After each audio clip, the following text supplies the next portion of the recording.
So I'm over in England, and like I said, do not expect things like this to happen to you if you're a young filmmaker. You know, so I get a phone call, and it's like, oh, Corman's making a movie in Ireland, and you live in London. Would you like to go be the unit publicist? I was like, yes, God, yeah, I love Corman, love everything about it. Take some of your production notes that you've written, take some of your stuff over there. So I go over and I fly over to, or however you get to Ireland from England, I don't know. I get over there and go in, and so Roger sits there, and he starts reading the production notes, and he goes like, okay, okay, you write good production notes, you can be the publicist. Do you think you could write a script? And I said, yes. and he said, do you like motorcycle movies? And it's like that moment in Airplane. Do you like gladiator movies? And I said, yeah, I like motorcycle movies, especially the Wild Angels. And he says, well, write up an idea for a film, and then give it to me by the time I'm finished shooting this picture, and you're going to be the publicist. And if it's any good, then you can write the script. So I went back to London to get all my stuff together, and I have a dear friend named Joe Viola, who's a commercial director that I was working with a little bit, trying to get commercials made at one point, and great storyteller. And I said, Joe, Corman wants a motorcycle movie, and maybe we could write a script. So Joe and I teamed up, and we had noticed that Richard Rush had done a great motorcycle version of the Seven Samurai called Savage Seven. And there were other examples of this. Somebody had made a motorcycle movie version of For a Few Dollars More, which was actually a Western version of Red Harvest by Dashiell Hammett.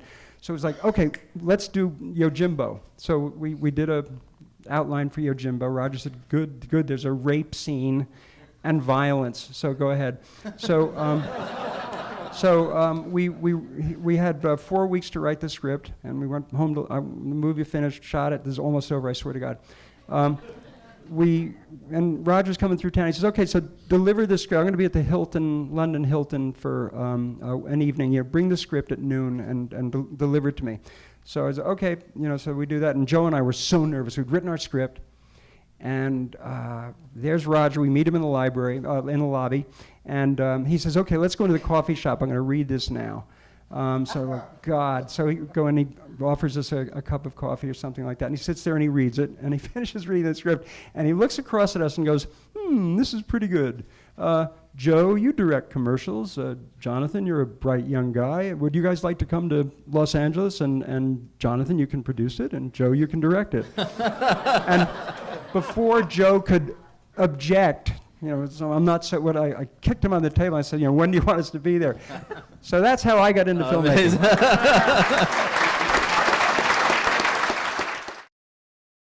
And so we went in the other room, and there was Peter Bogdanovich. And he was 27, I was 20, and his wife, Polly Platt, and I became fast friends that night. And I just loved their enthusiasm about movies.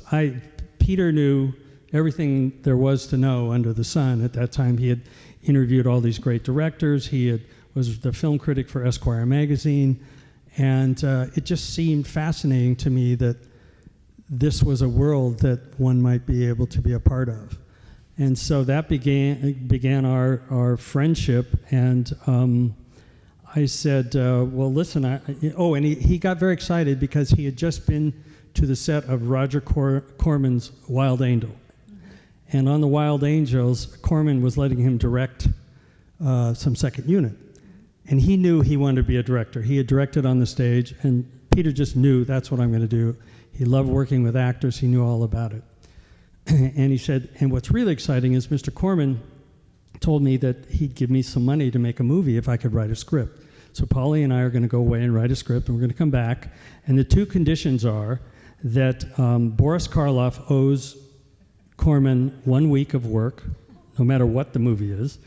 And secondly, that I have to use at least a minute of footage from an unreleasable movie that Roger Corman had made called The Terror, which stars Boris Karloff and Jack Nicholson. So as long as he could work those two things into a story, Roger Corman would give him the money to make his first movie. And so I said, well, that sounds like fun and interesting, and so give me a call, if you need any help. So I went back to school, I went back to UCLA, and sure enough, 3 months later, my dad called me and said, did you meet some guy named Bogslanovich or something at the Ford party? I said, yeah, why? He said, well, he called. He's out here, he and his wife, Polly, are here. They're out in the valley renting a house on Satakoy Avenue, and they want you to call him. So I called Peter, and he said, well, we wrote a script. It took us 3 months. Mr. Corman wants to do it, and I want to offer you a job. And I said, well, what do you want me to do? And he said, I don't know. I've never made a movie before. I was blessed because in 1978, when I went to work for Roger Corman, it was the one place in town where Roger looked at women as having unlimited potential. So I thought I was going in for an interview to be his secretary for life. That's the aspirations that we had at the time. And in the very first interview, he said to me, I practiced my typing, and for those of you old enough, shorthand, which most of you probably never heard of. And he didn't ask me about any of that. He said, what do you want to do for the rest of your career? And I said, I want to produce. I realized that that was probably the best thing for me to do. And so under Roger, you did everything. He had women directing, he had women writing, he had women editing, he had women art directors. So I saw a Hollywood that really doesn't even exist now, which is sad, which is a really sad commentary on the fact that this was 1978 and things haven't changed. But for Roger, it was completely equal opportunity, and I actually think he favored women, mainly because we worked for less, we still work for less, and we are more tenacious, and actually I think, and he felt a lot more loyal.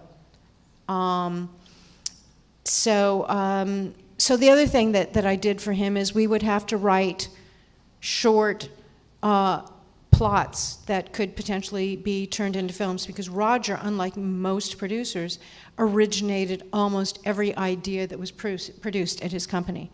So all of us in his very small company had to do everything. So we learned how to come up with plots, we learned how to write treatments, we learned how to write and rewrite scripts, we learned how to cast, we learned how to location scout, we learned the post-production process. It really was the best possible film school.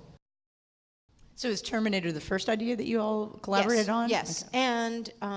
And it was financed thanks to Barbara Boyle, who was the COO of Roger Corman's New World Pictures at the time, who'd gone to work at Orion. So I mean, literally, it all started with New World Pictures and the people who had moved on to other companies that financed at a higher level. I mean, Jim and I wanted Roger to finance it, and he said, you know, you guys have learned everything that you can learn here. It's time for you to move on. You got to leave the nest. And secondly, you won't want to see that version of the movie you'd have to